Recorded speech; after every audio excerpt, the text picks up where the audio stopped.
मुंह मट्टी का स्वाध्याय हम सभी कर रहे हैं। आचार्य श्री विद्यासागर जी द्वारा विरचित। मंगलम भगवान वीरो मंगलम गौतमो गणी मंगलम कुंद कुंदाद्यो जैन धर्मोस्तु मंगलम।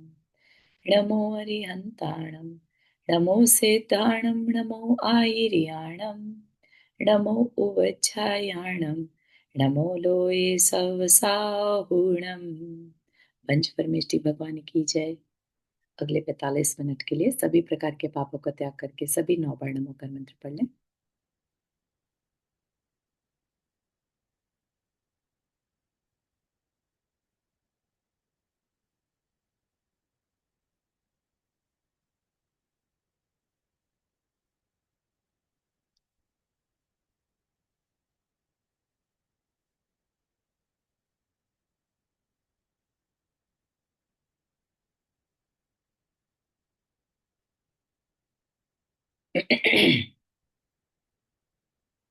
थोड़ा सा आवाज साथ नहीं दे रही है तो बट वैसे सब ठीक है। तो कोशिश करते हैं अच्छे से स्वाध्याय करने का।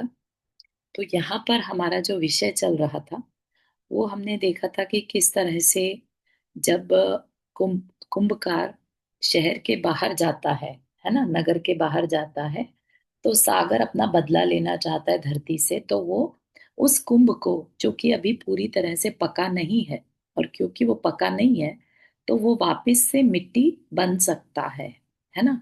इसीलिए माट जब भी घड़े को बनाया जाता है तो पहले तो उसको शेप दे दिया जाता है, कच्ची मिट्टी जिसे कहते हैं, राइट। उस कच्ची मिट्टी का तब तक उपयोग नहीं है जब तक कि उसे अग्नि में पकाया ना जाए, ठीक। और अग्नि में पकाने के बाद भी अगर उसमें जल शेष है तो वो बहुत जल्दी टूट सकता है, ठीक है। तो एक पूरा प्रोसेस है। तो कुंभकार ने क्या नोटिस किया कि अरे, इसमें तो बहुत जल की बूंदे या जल महसूस हो रहा है। तो उसने 3 दिन के लिए कुंभ को सूखने रख दिया, ठीक है ना। और खुद चला गया बाहर, ठीक। पीछे से सागर ने बदला लेने की सोची। सागर यहाँ पर एक विलेन के समान है, ठीक। और धरती जो है, धरती ये कैसी है, बहुत धैर्य वाली है। और उसके इसी गुण के कारण जो सूर्य है, उसने बदलियों को डांट लगाई कि तुम ये क्या करने जा रहे हो। और सूरज के समझाने से बदलियों को समझ आ गई, और उन्होंने अपने पानी की जगह क्या बरसा दिया, मोती बरसा दिए, ठीक है ना। और मोती बरसे तो राजा को खबर लगी, अरे मोती बरस रहे हैं किसी घर में, चलो इकट्ठा करके लाते हैं। लालच आ गया। इवन दो बहुत सब कुछ, पैसा वैभव सब कुछ था राजा के पास, ठीक।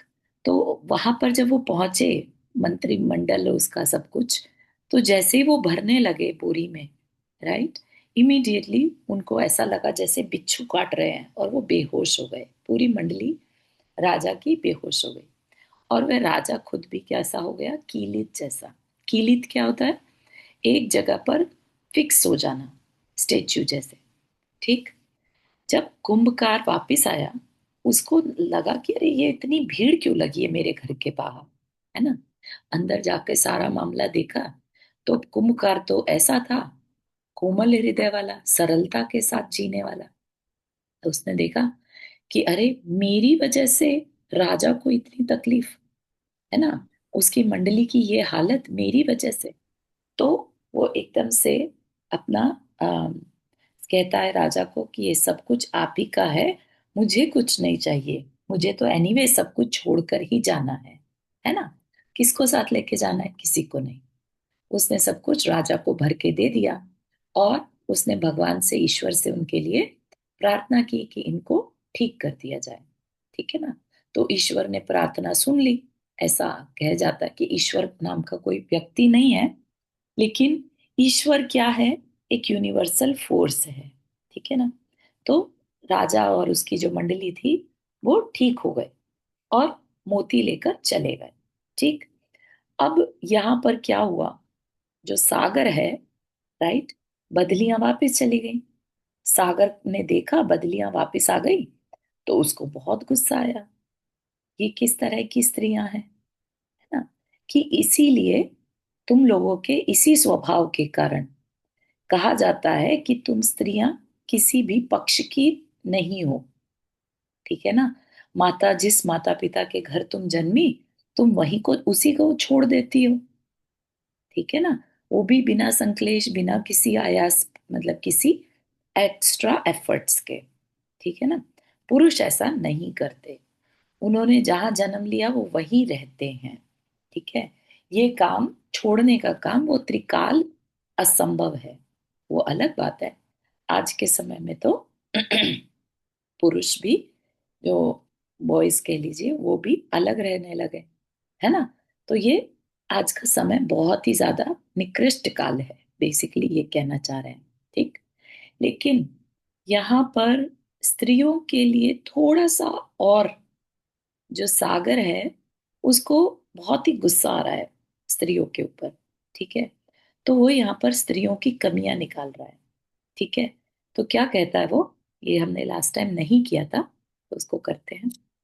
इसीलिए भूल कर भी कुल परंपरा संस्कृति का सूत्रधार स्त्री को नहीं बनाना चाहिए, और गोपनीय कार्य के विषय में विचार विमर्श भूमिका नहीं बताना चाहिए।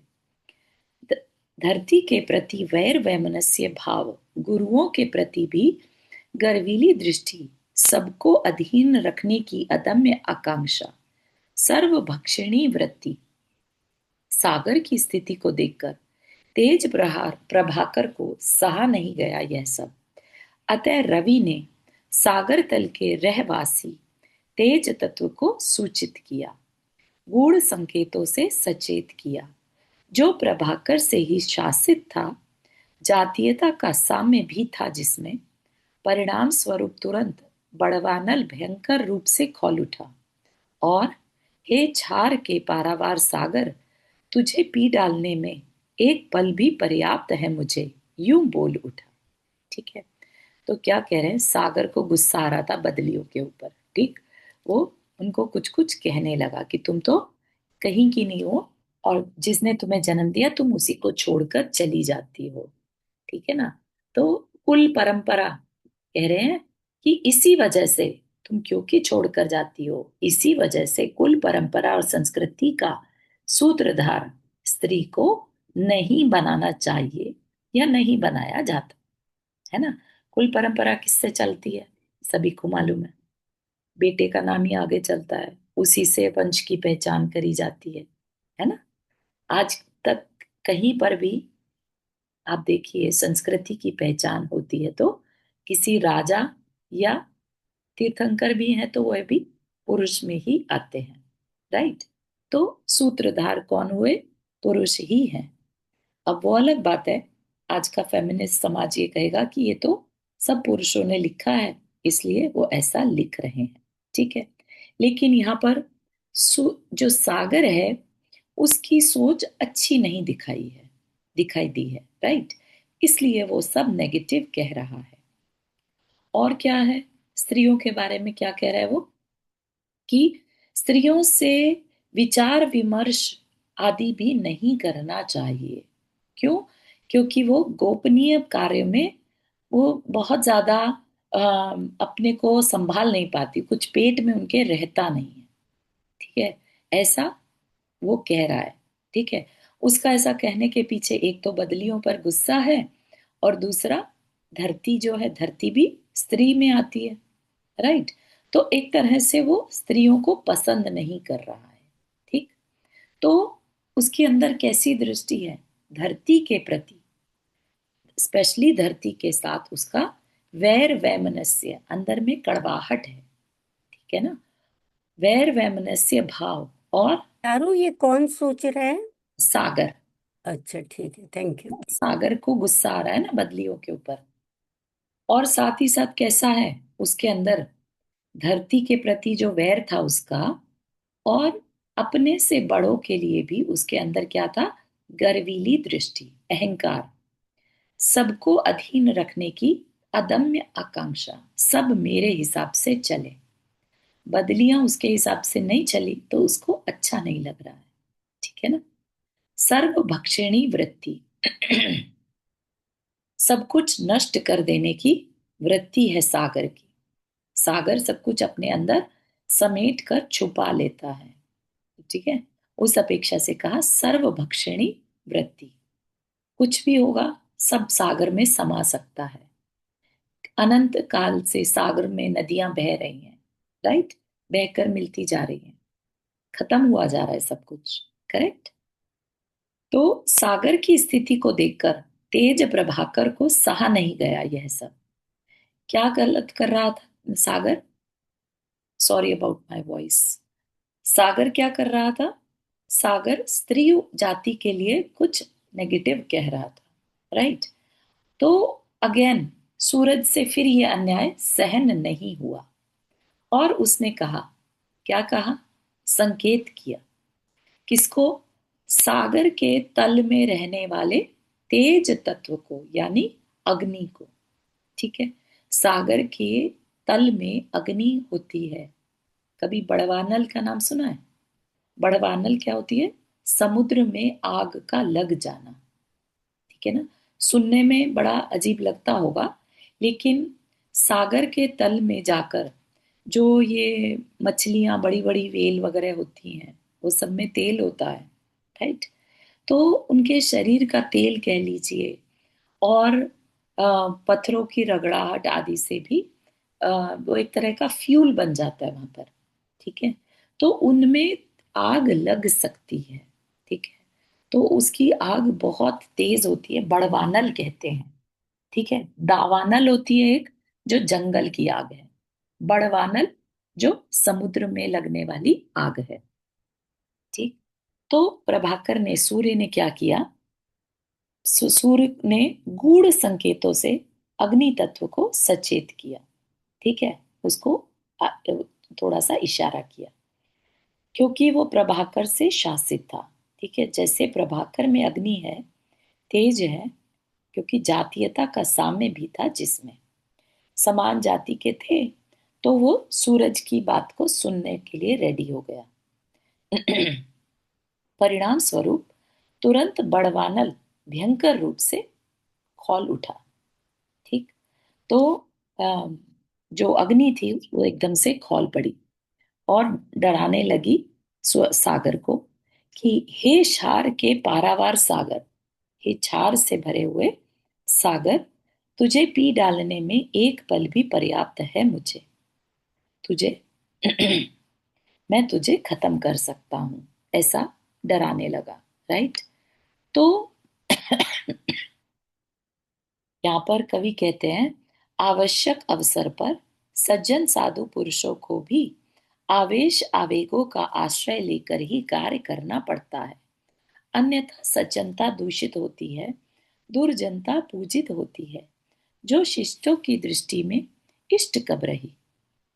क्या कह रहे हैं कि सही भी है, जैसे यहाँ पर बड़वानल का गुस्सा होना या प्रभाकर को इंडिकेट करना, है ना, ये क्या है? आवश्यक अवसर पर, जरूरत पड़ने पर जो सज्जन साधु पुरुष हैं, वो भी आवेश और आवेग का आश्रय लेकर कार्य करते हैं।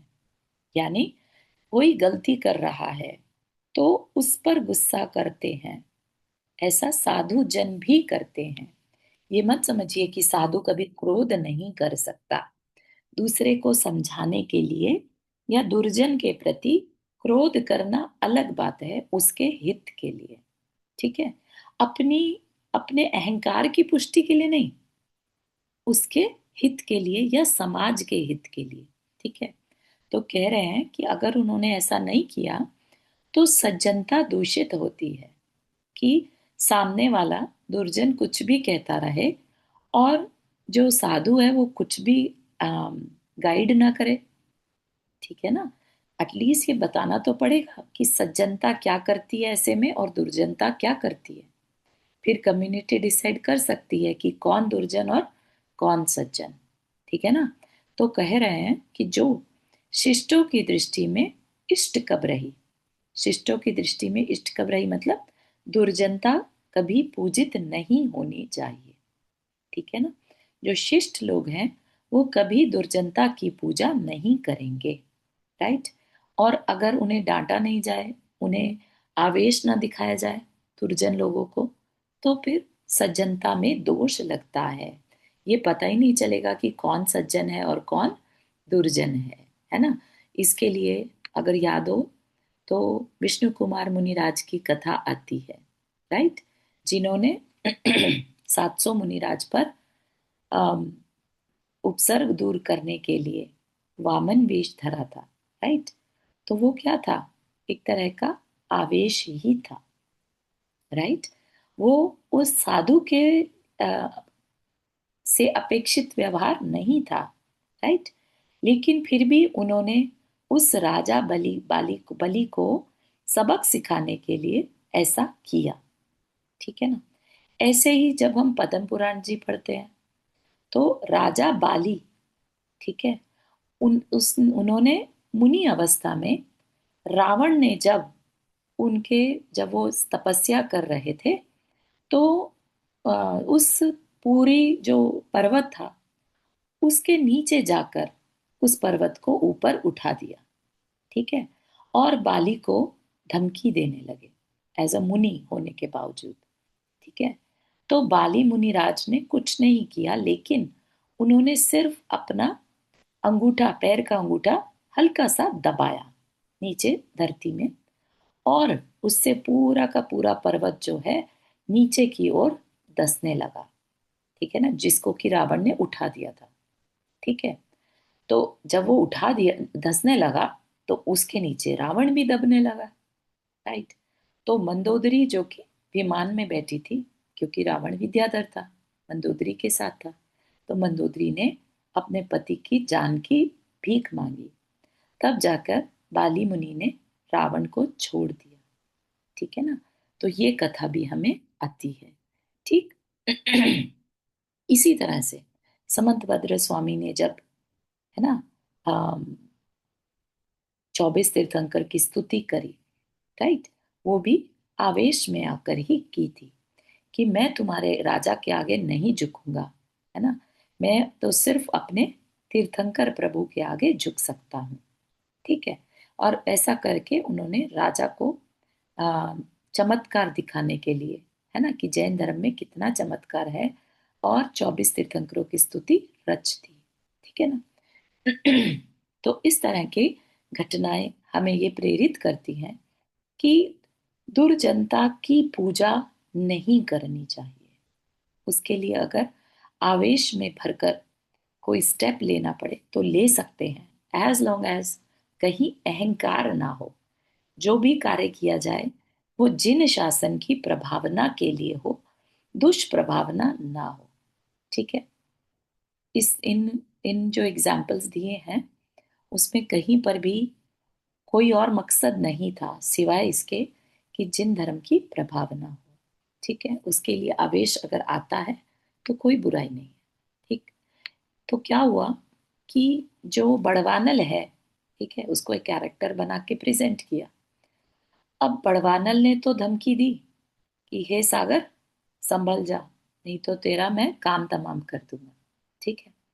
अब सागर तो बहुत घमंडी था, उसने नहीं समझी बात। कहा, कथनी में और करनी में बहुत अंतर है। जो कहता है वह करता नहीं, और जो करता है वह कहता नहीं। यूं ठहाका लेता हुआ सागर व्यंग कसता है पुनः। ऊपर से सूरज जल रहा है, नीचे से तुम उबल रहे हो, और बीच में रहकर भी यह सागर कब जला, कब उबला, इसका शीतल झील यह कब बदला, ठीक है। क्या कहता है? सागर क्या कहता है? कथनी में यानी कहने में और करने में बहुत अंतर है, ठीक है। कई बार ये ये कहावत सुनी होगी, जो कहते हैं वो बरसते नहीं, है ना।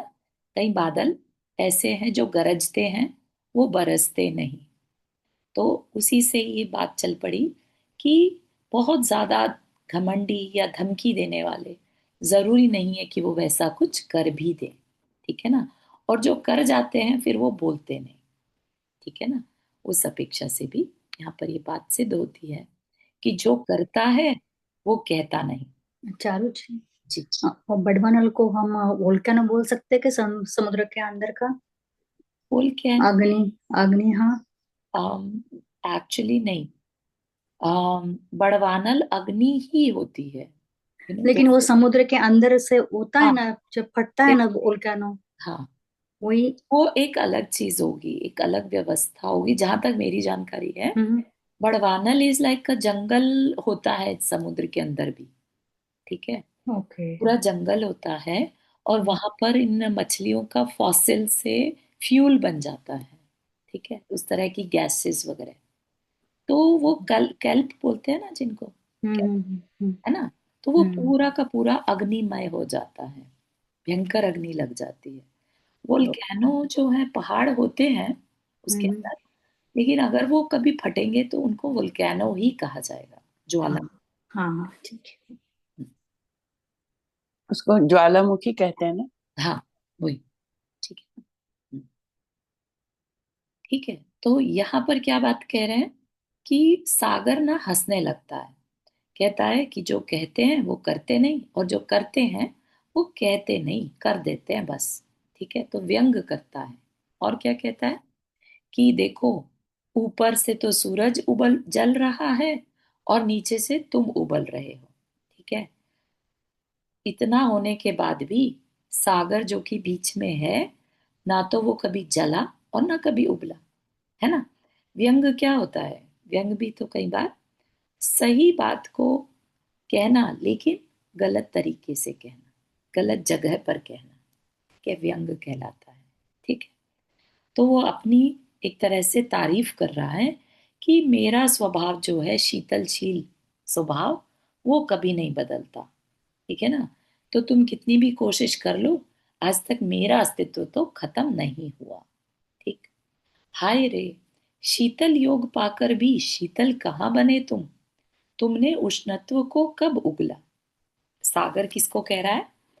बड़वानल को कह रहा है कि मेरे शीतल योग को पाकर भी तुम शीतल कहाँ बन पाए, तो मैं तुम्हारे संयोग को पाकर कैसे गर्म हो जाऊं, ठीक है ना। कि तुमने कब उष्णत्व को उगल दिया जो मैं शीतलता को छोड़ दूं। मैं शीतल ही रहूंगा, और जब तक मैं शीतल हूं तब तक मुझे कोई नष्ट नहीं कर सकता, ठीक है ना।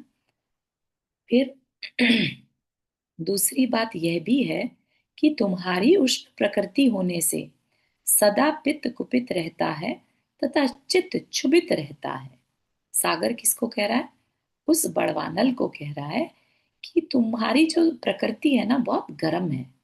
हो जाता है ना ऐसे, कई बार कहने में आ जाता है कि बहुत गर्म स्वभाव है, इसलिए जब देखो ना तुम गुस्से वाली बातें करते हो, ठीक है।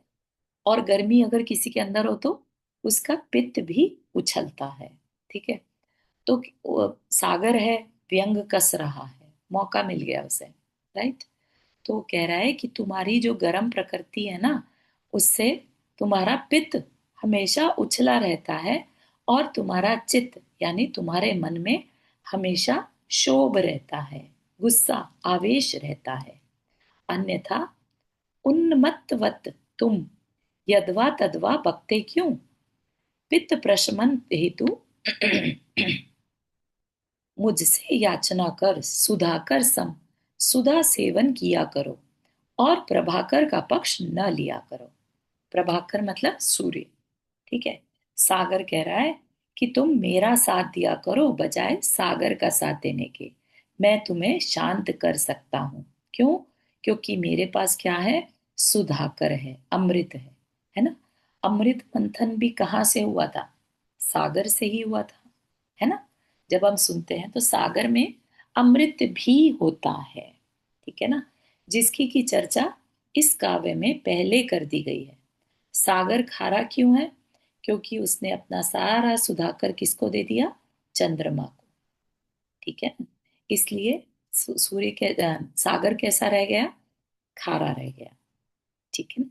लेकिन वो यहाँ पर उसको एज अ व्यंग यूज कर रहा है, बड़वानल के लिए। समुद्र की जो आग है उसके लिए कह रहा है कि तुम तो बस मुझसे क्षमा याचना कर लो, तो मैं तुम्हें अमृत सेवन करवा दूंगा, उससे तुम्हारा पित्त शांत हो जाएगा, और तुम सुधाकर जो प्रभाकर है यानी सूर्य है उसका पक्ष मत लिया करो।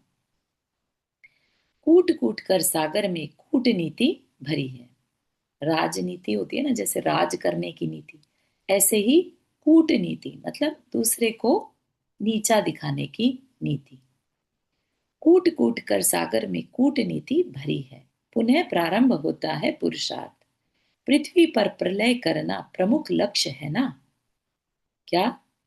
अब फिर से सागर का पुरुषार्थ शुरू हो जाता है। क्यों? क्योंकि सागर गिव अप नहीं करता। क्या करता है? उसके अंदर कूटनीति, बस अपना काम निकालना है, चाहे उसके लिए कितने ही एफर्ट लगाने पड़े। ठीक है, तो उसका यहाँ पर लक्ष्य क्या है? पृथ्वी पर प्रलय करना, धरती से, क्योंकि वो सहन नहीं कर पा रहा है धरती की कीर्ति को। जो ईर्ष्यालु लोग होते हैं ना, कभी देखा है मूवीज में विलन को, एक तरीके से काम नहीं हो रहा तो दूसरे तरीके से, दूसरे से नहीं हुआ तो तीसरे से, दे नेवर गिव अप। ठीक है ना, चाहे एंड में उनको अपनी जान से ही हाथ क्यों ना धोना पड़ जाए। राइट? तो ऐसे ही वो सागर पृथ्वी से बदला लेने के लिए ईर्ष्या के कारण अपना पुरुषार्थ फिर एक बार शुरू करता है। और इस बार क्या करता है? इसीलिए इस बार पुरुष को प्रशिक्षित किया है प्रचुर प्रभुत समय देकर, और वह पुरुष है 3 घन बादल, बदलियां नहीं दल बदलने वाली, झट सी दया से पिघलने वाली। खुद ही कह रहा है, क्या कह रहा है? कि मुझे बदला तो लेना है, इसलिए मैं इस बार पुरुष वर्ग को भेजूंगा। पुरुष वर्ग के अंदर दया नहीं होती। ठीक है, और ना ही वो दल बदलती है। मेरे कहने पर भेजूंगा तो मेरी ही सुनेंगी, प्रभाकर की यानी सूर्य की नहीं सुनेंगे वो। ठीक, और मैंने उन्हें इतना प्रचुर प्रभुत समय देकर प्रशिक्षित किया है कि वो जो 3 बादल हैं, घने बादल, बदलियां क्या होती है? छोटे छोटे बादल। राइट? और घन बादल यानी बड़े बड़े बादल। ठीक है, तो उनको खूब अच्छे से ट्रेन किया है कि मेरे बात को मानना। ठीक है, शुभ कार्यों में विघ्न डालना ही इनका प्रमुख कार्य रहा है। क्या ट्रेन किया इनको? किस चीज के लिए ट्रेन किया? कि कोई अच्छा कार्य हो रहा हो और तुम वहां पर विघ्न डालने पहुंच जाना। ठीक है, इनका जघन परिणाम है, जगन ही काम और घन नाम। जघन है ना, जघन मतलब छोटा। ठीक है, ये जो करते हैं गड़बड़ करते हैं। राइट? घन, इनके नाम में ही घन है, घन बादल, है ना। तो घन का मतलब घनन घनन, ऐसे वर्ड बोलते हैं ना, घनन घनन। तो घन मतलब बादल भी है, और जघन जोड़ दी, ज लगा दिया तो जघन का मतलब नीच। राइट? तो उनका घन नाम शायद इसीलिए पड़ा कि उनका परिणाम जघन है। ठीक है, आचार्य श्री को शब्दों का जादूगर कहा गया, इसी तरह से उन्होंने पूरा जो काव्य में अलग अलग तरीके से शब्दों को यूज किया है। ठीक है ना, सागर में से उठते उठते छार पूर्ण नीर भरे, क्रम क्रम से वायुयान सम, अपने अपने दलों सहित आकाश में उड़ते हैं। पहला बादल इतना काला है कि जिसे देखकर अपने सहचर साथी से बिछुड़ा भ्रमित हो भटका भ्रमर दल, सहचर की शंका से ही मानो बार बार इससे आ मिलता और निराश ही लौटता है, यानी भ्रमर से भी अधिक काला है यह पहला बादल दल। ठीक है, तो क्या हुआ? सागर ने 3 बादलों को अब, जिनको कि ट्रेन किया था, उनको भेज रहा है। ठीक है, वो सागर में से ही क्रिएट हुए। ठीक है, कैसे हैं? खारे पानी से भरे हुए। ठीक है, क्रम क्रम से यानी एक के पीछे एक, अपने अपने दलों सहित आकाश में उड़ने के लिए रेडी है। ठीक है, तो पहला बादल क्या है? अब यहाँ पर जो है बहुत सुंदर तरीके से लेश्याओं का वर्णन, अशुभ लेश्या का वर्णन आ रहा है। ठीक है, जो शुभ कार्य से वंचित रहता हो वो अशुभ है। राइट? तो अशुभ क्या है? 6 लेश्याएं बताई हैं। ठीक है, 6 लेश्या में 3 अशुभ कौन सी हैं? कृष्ण लेश्या, कापोत नील लेश्या और कापोतलेश्या, ठीक है ना। ये शायद सभी ने सुना होगा। कृष्ण लेश्या बेसिकली क्या होता है? लेश्या एक तरह से कषायों के उदय में, ठीक है, कषाय के उदय में हमारी मन वचन काय की क्रिया कैसी है। हो सकता है कषाय का उदय तो तीव्र हो, लेकिन हमने अपने परिणाम संभाल लिए। हमें लग रहा है कि नहीं, रहने दो, क्या पड़ी है, क्या करना, हो गया बहुत, है ना। कषाय का उदय तो तीव्र था, लेकिन परिणाम संभाल लिए, ठीक है। लेकिन अगर किसी की कषाय का तीव्र उदय हो, है ना, और उसके परिणाम भी तीव्र हो, ठीक है, तो उस अपेक्षा से क्या कहा जाएगा? अशुभतर लेश्या, अशुभतम लेश्या, फिर अशुभतर लेश्या और अशुभ लेश्या, ठीक है, जिसको कहते हैं ना बैड, वर्स, वर्स्ट, ठीक है ना। तो यहाँ पर सबसे वर्स्ट कौन सी होती है? कृष्ण लेश्या, ठीक है, कि उदय भी खराब था और काम भी खराब किए। जैसे पूरे विचार करना, ठीक है, बात बात में बहुत तीव्र क्रोध करने वाला, जिसको छोटी सी बात पर भी तीव्र क्रोध आ जाए, वो क्या है? कृष्ण लेश्या, मर्डर करने तक पे आ जाए, ठीक है। दूसरों से घृणा, मतलब कैसे इसको नष्ट कर दूं, मतलब किसी की खुशी जिससे बर्दाश्त ही ना हो, ऐसा। दया धर्म से रहित, बैर भाव रखने वाला, जैसे कमठ का जीव, है ना। शोक संतप्त रहने वाला, बहुत ज्यादा दुखी, बहुत ही डिप्रेसिव, नेगेटिव, है ना, नार्सिसिस्ट पर्सनालिटी जिसे कहते हैं ना, और एनिमी टाइप का बिहेवियर रखने वाला, ठीक है। ये तो हो गया कृष्ण, राइट। उसके बाद क्या है? फिर क्या है? नील लेश्य। नील क्या है? नील में मेनली क्या आता है? आलसी, तीव्र आलसी और लोभी, बहुत लोभ करने वाला, ठीक, और बहुत ज्यादा कंफर्ट पसंद करने वाला, ठीक है, विलासिता में, जिसे कहते हैं विलासिता में रचना पचने वाला, अपनी इंद्रियों के विषयों के लिए कुछ भी करने वाला, ठीक है ना, और मान सम्मान का लोभी, बहुत ज्यादा अपने मान के लिए दूसरे को कुछ ना समझने वाला, मतलब उसके अननेसेसरी गुस्सा जो कर रहा है वो तो कृष्ण लेशा, लेकिन यहाँ पर मान के लिए अगर कोई लड़ने भिड़ने पे आ जाए तो नील लेशा, ठीक है ना। और फिर उसके बाद जो थोड़ी सी उनसे कम खराब है तो वो कौन सी है? कापोत लेशा, ठीक है, जो दूसरे की निंदा करता रहे, अपनी आत्म प्रशंसा करे। सोचिए, अशुभ लेशा कहा है उसे, राइट। और बात बात पर नाराज होने वाला, जिसे कहते हैं ना क्षणे तुष्टा क्षणे रुष्टा, पल में हंसने वाला और पल में रोने वाला, छोटी छोटी बात पर जल्दी नाराज हो जाने वाला, सहन शक्ति ना होने वाला, ठीक है ना। और जो जल्दी जल्दी नाराज हो रहा है तो वो जरूरी है थोड़ा सा सैडिस्ट टाइप का होगा। समझ रहे हैं किस तरह का बिहेवियर है, राइट। तो इस तरह की अगर अपने अंदर बिहेवियर है तो समझिए कि अम, हम बुरी लेशा रखे हुए हैं, और बुरी लेशा के साथ तिर्यंच या नरक आयु का बंध होता है, ठीक है। तो अपने को ध्यान रखना है, अपने अंदर झांक कर देखना है कि अरे हम कुछ गलत तो नहीं कर रहे, ठीक। तो कह रहे हैं कि पहला बादल किस लेशा से मैच किया? कृष्ण लेशा से। उसका रंग क्या है? काला। उसे देखकर अपने सहचर साथी से बिछुड़ा, भ्रमित हो भटका भ्रमरधन। भ्रमर होता है भंवरा, देखा होगा सबने, काले रंग का बड़ा सा मधुमक्खी टाइप का, है ना, बड़ा होता है वो, बिल्कुल काला।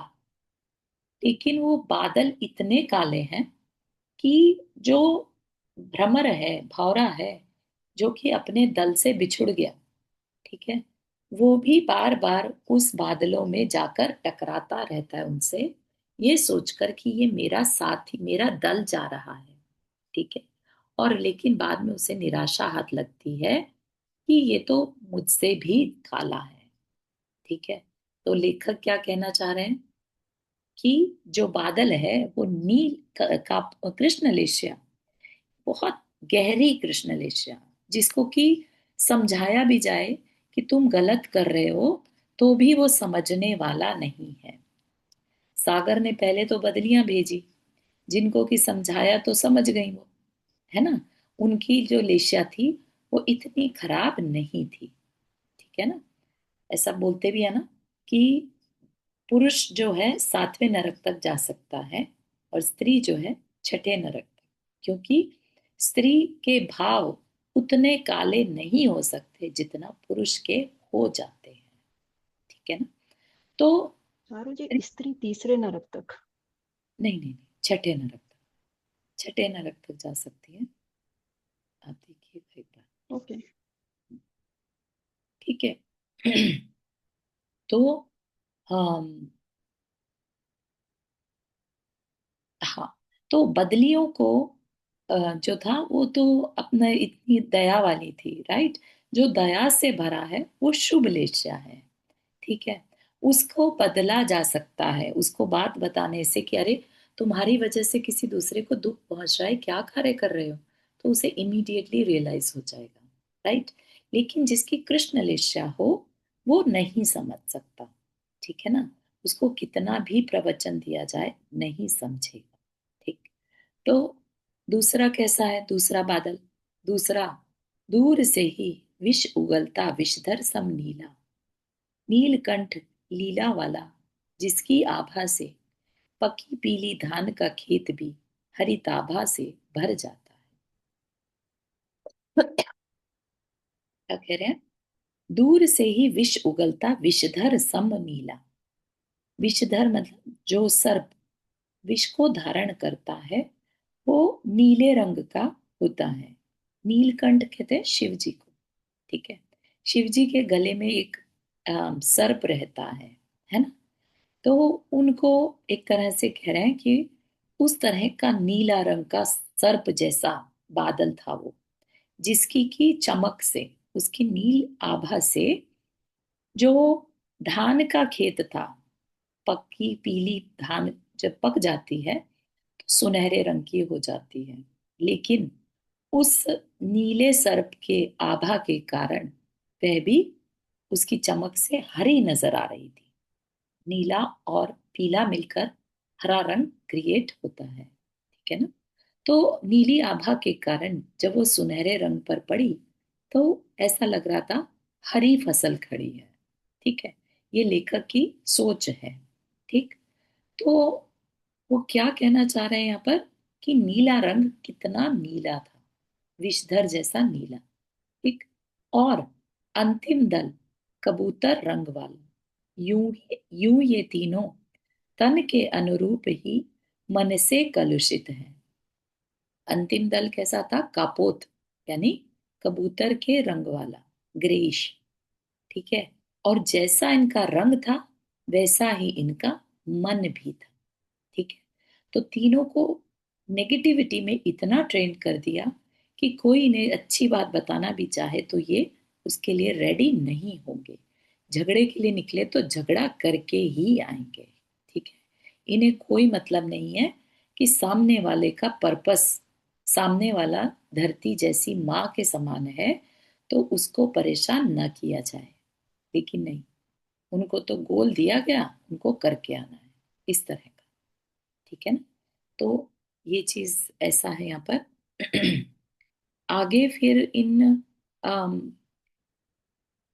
इनका वर्णन किया जाएगा, कैसी होती है कृष्ण लेस्या वाले, कैसे होते हैं, और कापोत और नील लेस्या वाले कैसे होते हैं। अपन उसको अगली बार में कंटिन्यू करेंगे। आज के लिए यहीं तक रखते हैं।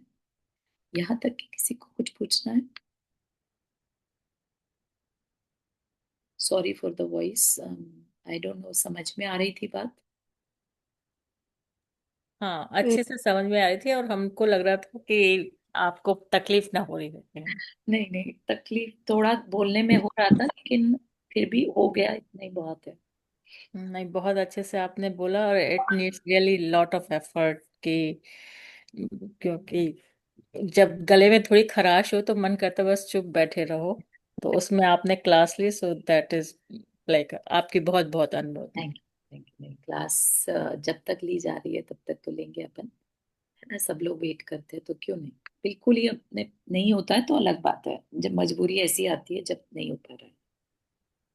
चारू जी, जय जिनेन्द्र, मुझे आपसे एक ऐसी जनरल क्वेश्चन पूछना था कि जैसे हमारे यहाँ कहीं ऐसे मंदिर हैं जैन यहाँ पर जिसमें कि बाकी सब मूर्तियां भी रखी हैं, जी। जैसे हिंदू मंदिर है जैसे कॉमन, हाँ जी। उसमें जैसे गणेश जी भी हैं, लक्ष्मी हाँ जी जी। भी हैं, साईं बाबा भी हैं और महावीर स्वामी की भी एक रखी है। जी।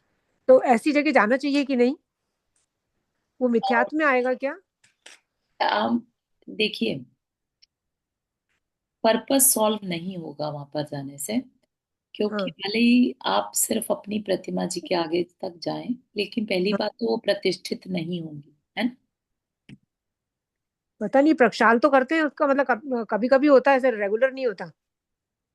अच्छा, ये भी नहीं मालूम मुझे व्यवस्था कैसी है, रेगुलर नहीं होता। हाँ।